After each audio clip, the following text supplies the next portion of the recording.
د بېنظیر روپۍ چې دي دا شروع شوي دي خو دې ځل به دا روپۍ چې دي دا به تاسو ته په زړو ځایونو کې چې دی دا به تاسو ته نه میلاویږي څنګه چې موږ ووایو د بېنظیر روپۍ شروع شوي دي نو زیاتر کسان چې دي هغه به هلته په خپله علاقه کې معلومات کوي نو په ځینې علاقو کې چې دی دا روپۍ نه دي شروع شي د هغې لپاره چې دی ویډیو به پوره ګورئ یو لایک شیر کمنټ چې دی ویډیو له به لازم ورکوئ بل دا ویډیو معلوماتي او د غریبانو دپاره نو تاسو دا ویډیو رالی مخکې شیر کوئ چې نور غریبانو ته هم وررسي نو د بېنظیر روپۍ چې دي دا شروع شوي دي 10,500 روپۍ چې دي دې ځل به دا قسط چې دی دا به تاسو ته میلاویږي خو دې ځل چې کومې روپۍ دي دا به تاسو ته په زړو ځایونو کې چې دی دا به تاسو ته نه میلاویږي د دې دپاره چې دی کیم سیټ چې دی هغه اوس قایم کړي دي تاسو ته به دا روپۍ چې دي دا په هغه ځای کې میلاویږي لکه تاسو ته چې په کومو دوکانونو کې میلاوېدلې نو په هغه ځایونو کې چې دی دا روپۍ به تاسو ته نه میلاویږي د دې دپاره جدا محسوس ځایونه دي چې په هغه ځایونو کې به دا روپۍ چې دی دا به تاسو ته میلاویږي څنګه چې به مخکې د دې دپاره کیم سیټ لګېدل په هغه ځایونو کې چې دی دا روپۍ به تاسو ته اوس هم میلاویږي اسکولونه یې داسې نورې دفتري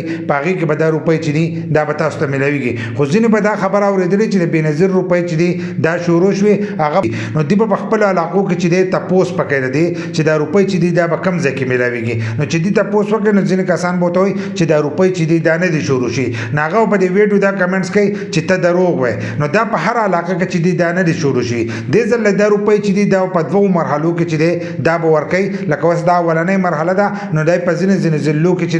دا شروع کړي ده خو په ټول ملک کې چې دی دا روپۍ چې دي دا نه میلاویږي اوس په بلوچستان کې چې دی په ټولو علاقو کې چې دی دا روپۍ به میلاویږي په کشمیر کې په ګلګت بلوچستان کې په دې ځایونو کې چې دی تاسو ته په ټولو علاقو کې چې دی دا روپۍ به میلاویږي خو په خیبر پښتونخوا کې چې دی په ځینې ضلعو کې چې دی دا روپۍ به تاسو ته میلاویږي خو په هر ځای کې چې دی دا روپۍ به نه میلاویږي په کومو ځایونو کې چې نه میلاویږي نو په هغې کې چې دی په دویمه مرحله کې چې دی دا روپۍ به تاسو ته میلاویږي دغه شانتې په پنجاب کې دغه شان په سیند کې چې دی دا به تاسو ته په دویمه مرحله کې چې دی دا روپۍ به میلاویږي خو هر کله چې تاسو روپو له ځئ نو تاسو به دا خیال ساتئ چې کله تاسو له هغه روپۍ درکوئ نو د هغې سره چې دی تاسو به رسید ګورئ دا کیم سیټ هم د دې لپاره راښکړی دی چې په دې کې چې دی چې روپۍ ستاسو نه کټ نه کړي لکه ځینې کسانو به شکایت کوو چې زموږ نه چې دی 400 کټ کوي چا به زموږ نه 1500 روپۍ کټ کوي نو دا کیم سیټ هغه د دې د وجې نه شروع کوي هغه چې په دې کې چې دی روپۍ کټ نه شي نو که کله ستاسو نه روپۍ کټ کوي نو تاسو هلته خپل شکایت چې دی دا جمع کوئ او دا کیم سیټ چې دی هم د دې لپاره راښکړی دی هلته په ګیټ کس ولاړي هغه به ستاسو روپۍ چې دي دا به چک کوي ستاسو چې 100 روپۍ نو تاسو له به د هغې هغه رسید چې دی دا به درکوي تاسو ته به چې دننه لاړ شئ او خپلې روپۍ چې دی دا راواخلئ که په هغې کې ستاسو د ماشومانو وظیفه نو تاسو ته به د ماشومانو وظیفه چې